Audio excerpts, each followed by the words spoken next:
Terima kasih pemirsa, Anda masih bersama kami dalam MNC News Now dan kita akan lanjutkan kembali perbincangan sore hari ini bersama dengan Irwan Irawan selaku kuasa hukum Kuatma'ruf dan juga pakar hukum pidana Profesor Muzakir sore hari ini. Bapak-bapak masih bersama saya ya? Siap. Baik. Siap.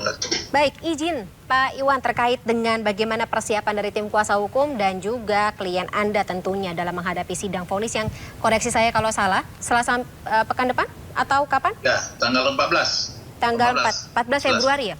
Pas hari Valentine ya Pak Iwan? Nggak ada hubungannya, tetapi mungkin bisa diceritakan sedikit persiapannya seperti apa? Kondisi dari klien Anda seperti apa? Ya, tentunya dia sampai saat ini kan belum bisa menerima dalam kaitannya dengan posisi dia sebagai terdakwa dalam perkara ini ya Mbak ya. Karena dia sampai sekarang masih bertanya-tanya. Ketika saya diminta menjelaskan apa sebenarnya yang membuat dia ditempatkan sebagai orang yang diduga melakukan atau terlibat dalam tindak pidana pembunuhan, kemudian tindak pidana perencanaan pembunuhan. Dua hal itu yang selalu bertanya dia, siapa yang saya bunuh Pak, kemudian di mana saya berencana dengan orang. Tapi dalam sambil berjalan prosesnya, kami coba menjelaskan bahwa ini memang kita harus lalui proses ini, dan ujung-ujungnya nanti kan akan ponis yang menentukan. Nah, ponis inilah keyakinan hakim ini yang kita berharap nantinya akan bisa mewakili rasa keadilan bagi terdakwa, bagi korban, dan rasa keadilan masyarakat tentunya yang terus mengikuti proses ini. Nah, hal itu yang sudah beberapa kali kita sempat bicarakan juga dengan pihak terdakwa, supaya secara mental ya, walaupun dalam posisi tertentu dia belum bisa menerima hingga saat ini. Kenapa dia harus jadi terdakwa dalam perkara yang sama sekali dia tidak tahu menahu kaitannya dengan adanya peristiwa di Duren 3. Nah, hal inilah yang berulang-ulang dalam setiap pertemuan kita mencoba memberikan pemahaman, karena ini adalah proses yang sebagai warga negara memang harus diikuti ya. Olehnya itu kita berharap, dan tentunya terdakwa sangat berharap putusan pengadilan nantinya, majelis hakim yang terhormat akan memberikan putusan yang mewakili rasa keadilan bagi terdakwa, baik bagi korban juga dan bagi masyarakat. Nah, hal itulah yang perlu kami sampaikan Bapak.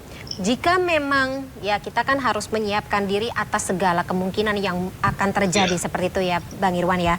Jika memang tidak bisa bebas, ada harapan khusus begitu terkait dengan jumlah hukuman yang mungkin bisa diterima? Ya, opsinya itu kan hanya satu, yaitu banding ya. Nah, setelah proses banding dilalui, kita lakukan lagi proses kasasi. Nah, di banding ini juga kita masih berharap ada proses yang objektif, yang fair, yang bisa membuka kembali proses pembuktian yang ada, karena di banding ini kan pokok perkara diperiksa kembali, walaupun tidak ada persidangan seperti di pengadilan lagi ya. Nah, nanti mungkin di Mahkamah Agung nanti akan penerapan hukumnya.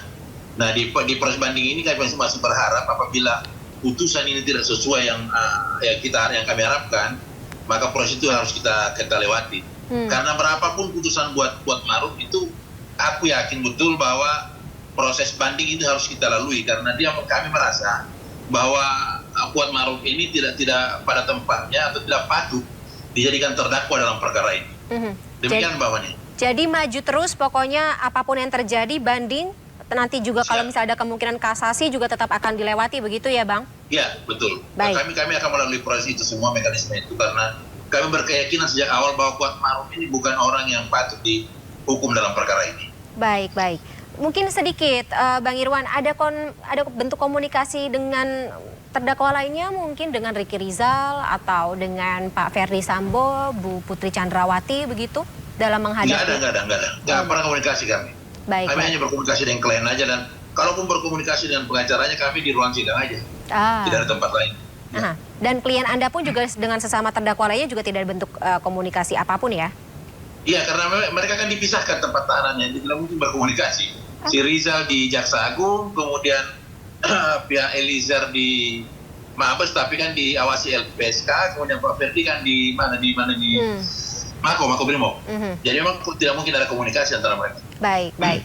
Terakhir mungkin saya ke Prof. Muzakir. Prof. Muzakir, ketika kita melihat 2 minggu ya menjelang vonis begitu, majelis hakim atau apa-apa saja sih proses persidangan yang mungkin menjadi pertimbangan utama yang akan digunakan oleh majelis hakim dalam lagi-lagi menentukan vonis yang akan dijatuhkan kepada terdakwa?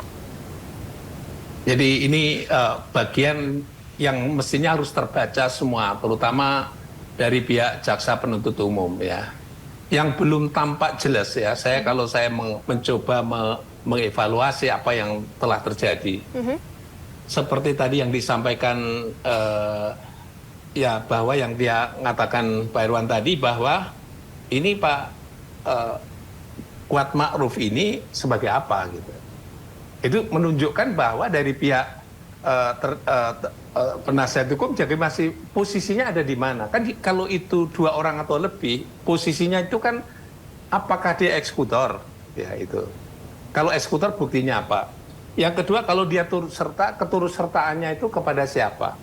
Kalau dia menyuruh lakukan itu nggak mungkin. Kemudian yang kedua adalah kalau penganjuran itu juga kayaknya tadi sudah disampaikan posisi penganjurannya ada di mana gitu. Jadi jaksa mestinya kalau dalam penanggap pada hari-hari ini harus ada simpulan yang menyatakan bahwa terdakwa Kuat Ma'ruf ini sebagai apa. Harus jelas gitu. Maksudnya sebagai apa itu, karena di dakwaannya pasal 55 harus dijelaskan pelakunya sebagai apa. Ulangi lagi tadi, kalau pelaku eksekutor itu kayaknya tidak mungkin, karena hampir sampai hari ini tidak ada bukti yang menunjukkan senjata apa yang dipakai dan seterusnya. Yang mungkin senjata itu ada adalah pisau yang dilipat disimpan dalam tubuhnya. Itu ada. Gitu. Tapi digunakan atau tidak, lagi-lagi ya? Ternyata digunakan atau tidak. Itu berarti pelaku eksekutor itu harus ada hubungannya, korelasinya, kausalitasnya dengan kematian. Gitu. Baik. Jadi yang kedua, kalau yang memungkinkan tidak turut serta. Keturut sertaannya pada keturut sertaan apa? Keturut sertaan apakah turut serta penganjuran atau turut serta menyuruh lakukan, nggak mungkin ya, atau turut serta dalam arti eksekusi ya.